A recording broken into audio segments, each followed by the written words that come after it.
রেমাকেলাঙ্গা বন্যপ্রাণী অভয়ারণ্য বাংলাদেশের একটি সংরক্ষিত বনাঞ্চল। এটি একটি শুকনো ও চিরহরিৎ বন এবং সুন্দরবনের পর বাংলাদেশের সবচেয়ে বড় প্রাকৃতিক বনভূমি। এছাড়াও এটি দেশের দ্বিতীয় বৃহত্তম বন্যপ্রাণী অভয়ারণ্য এবং জীব ও উদ্ভিদ বৈচিত্র্যে দেশের সবচেয়ে সমৃদ্ধ বনাঞ্চল। সিলেট বিভাগের হবিগঞ্জ জেলার চুনারুঘাট উপজেলায় এর অবস্থান। রেমাকেলাঙ্গা অভয়ারণ্য 1982 সালে প্রতিষ্ঠিত করা হয়।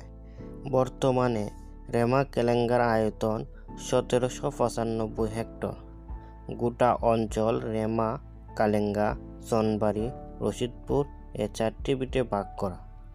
বিস্তীর্ণ এই অঞ্চলটি যেহেতু প্রাকৃতিক বনাঞ্চল, এজন্য বনের দেখভালের জন্য রয়েছে 11টি ইউনিট ও 7টি ক্যাম্প।